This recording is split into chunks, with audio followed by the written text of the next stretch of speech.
भारत में प्रैक्टिस करने वाले हर स्ट्रक्चरल इंजीनियर के सामने कभी न कभी ये सवाल जरूर आता है, खासकर जब वो एक बेसमेंट वाली बिल्डिंग को मॉडल कर रहे हों।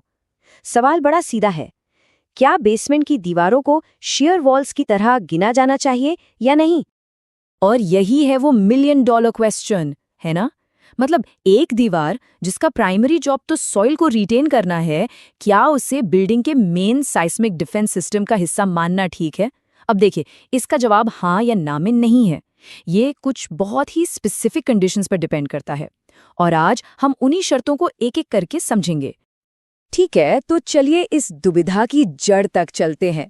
सारी प्रॉब्लम शुरू होती है इस दीवार की ड्यूअल पर्सनैलिटी से।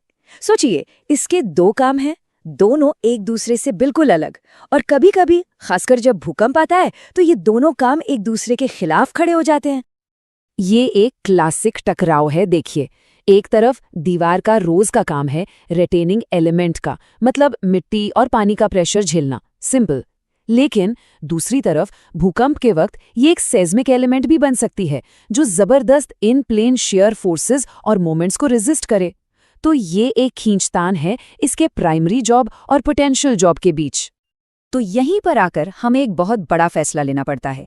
क्या हम अपने ईटैब्स या स्टैड मॉडल में इस दीवार की स्टिफनेस को इंक्लूड करें, या एक ज्यादा सेफ रास्ता अपनाएं और ये मान लें कि पूरा का पूरा 100% साइज्मिक लोड हमारा सुपरस्ट्रक्चर ही झेलेगा?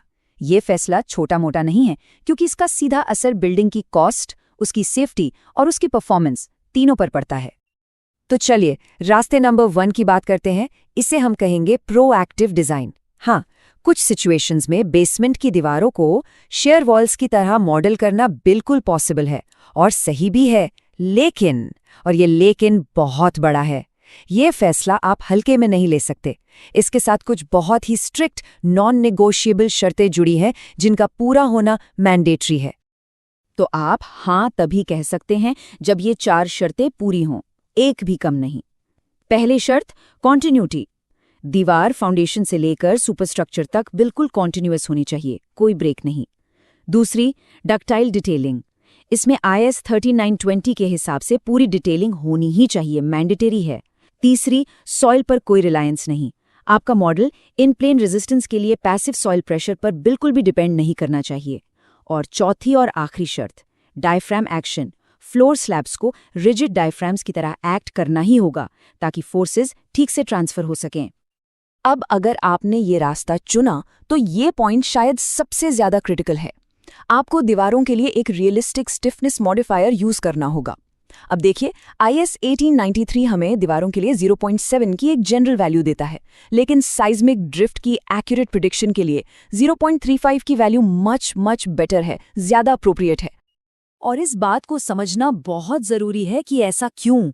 अगर आपने 0.7 जैसी हायर वैल्यू ले ली तो आपका मॉडल आर्टिफिशियल रूप से, मतलब जरूरत से ज्यादा स्टिफ हो जाएगा। ये बहुत खतरनाक है। क्यों?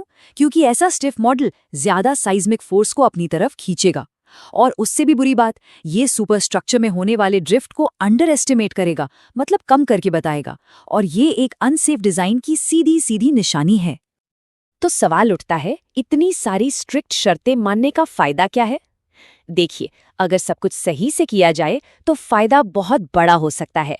आपका basement lateral force resisting system का एक इंटीग्रल हिस्सा बन जाता है। इससे होता क्या है? ये ऊपर के कॉलम्स और शियर वॉल्स पर आने वाले डिमांड्स को कम कर देता है, और नतीजा, एक ज्यादा एफिशिएंट और इकोनॉमिकल डिजाइन। ठीक है, वो तो हुई एक बात, लेकिन क्या हो अगर वो 4 शर्तें पूरी नहीं हो पा रही हैं, या आपको साइट पे कंस्ट्रक्शन की क्वालिटी को लेकर थोड़ा भी डाउट है? तब आता है रास्ता नंबर 2, कंजर्वेटिव डिजाइन। और एक बात साफ कर दूं, ये कोई लेजी ऑप्शन नहीं है, ये एक डिलिब्रेट, एक बहुत ही समझदारी वाला इंजीनियरिंग डिसीजन है जो सेफ्टी को हर चीज से ऊपर रखता है। इसके पीछे की फिलॉसफी बहुत सिंपल है, और इंजीनियरिंग का एक गोल्डन रूल भी है, A conservative model is always better than an incorrect one. सीधी सी बात है। अगर आपको दीवार की कंटिन्यूटी, उसकी डिटेलिंग या उसके लोड पाथ को लेकर जरा सा भी 1% भी डाउट है, तो एक सेफ मॉडल बनाना 1000 गुना बेहतर है, बजाय एक अग्रेसिव मॉडल बनाने के जो ऐसी अजम्पशंस पर खड़ा हो जो शायद साइट पर सच ही ना हो। तो वो कौन से रेड फ्लैग्स हैं? कौन से संकेत हैं जिन्हें देखकर आपको ये रास्ता चुनना चाहिए? सबसे पहला, अगर दीवारों में प्रॉपर डक्टाइल डिटेलिंग नहीं है, ये एक बहुत बड़ा रेड फ्लैग है। दूसरा, अगर रैम्स या सर्विसेज के लिए बड़ी बड़ी ओपनिंग्स हैं, या फिर अगर कंस्ट्रक्शन बहुत कॉम्प्लेक्स होने वाला है और आपको ऑन साइट क्वालिटी पर पूरा भरोसा नहीं है। इन सब मामलों में कंजर्वेटिव रास्ता अपनाना ही अकेला रिस्पॉन्सिबल फैसला है। और इस रास्ते पर चलने का नतीजा बहुत सीधा और साफ है। आपका जो सुपर स्ट्रक्चर है, मतलब ग्राउंड फ्लोर से ऊपर का हिस्सा, उसे टोटल साइस्मिक बेस शेयर का 100% झेलने के लिए डिजाइन करना होगा। और बेसमेंट की दीवारें, उन्हें बस अपना प्राइमरी जॉब करने के लिए डिजाइन किया जाएगा, यानी सॉइल और वाटर प्रेशर को झेलने के लिए एक रिटेनिंग एलिमेंट की तरह। बस एक बहुत जरूरी बात, चाहे आपने पहला रास्ता चुना हो या दूसरा, आपका काम अभी खत्म नहीं हुआ है। कुछ फाइनल चेक्स हैं जो करने ही करने हैं, ये मैंडेटरी हैं। ये चेक्स ये इंश्योर करते हैं कि पूरी बिल्डिंग एक सिंगल सिस्टम की तरह काम करे, खासकर उस क्रिटिकल ट्रांजिशन पॉइंट पर जहां बेसमेंट और सुपर स्ट्रक्चर मिलते हैं। ये है आपकी फाइनल मैंडेटरी चेकलिस्ट हर प्रोजेक्ट के लिए। पहला, साइस्मिक फोर्सेस को खींचने के लिए प्रॉपर कलेक्टर या टाई बीम्स दीजिए। दूसरा, ग्राउंड फ्लोर ट्रांजिशन की डिटेलिंग पर बहुत खास ध्यान दीजिए।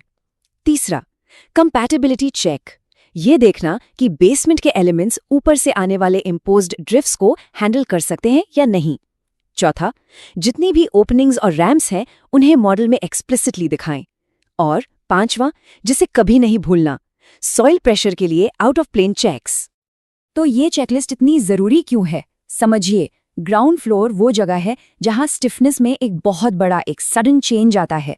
फ्लेक्सिबल सुपरस्ट्रक्चर से एकदम रिजिड बेसमेंट, ये एक नेचुरल वीक पॉइंट है। और ये चेक्स बस ये एंश्योर करते हैं कि फोर्सेस इस ट्रांजिशन पॉइंट से स्मूथली और प्रिडिक्टेबली फ्लो करें। ये सब कुछ भूकंप के दौरान किसी भी अनहोनी से बचने के लिए है। तो इस पूरी चर्चा के आखिर में हम एक सवाल पर आकर रुकते हैं, एक ऐसा सवाल जो हर स्ट्रक्चरल इंजीनियर को अपने हर प्रोजेक्ट पर खुद से पूछना चाहिए। आपका जो मॉडल है, क्या वो कन्वीनियंस पर बेस्ड है या वो ऑन साइट रियलिटी को रिफ्लेक्ट करता है? क्या वो ड्राइंग्स, डिटेलिंग और कंस्ट्रक्शन की हकीकत को दिखाता है? क्योंकि आखिर में बिल्डिंग की सेफ्टी और उसमें रहने वाले लोगों की सेफ्टी इसी एक सवाल के ईमानदार जवाब पर टिकी है।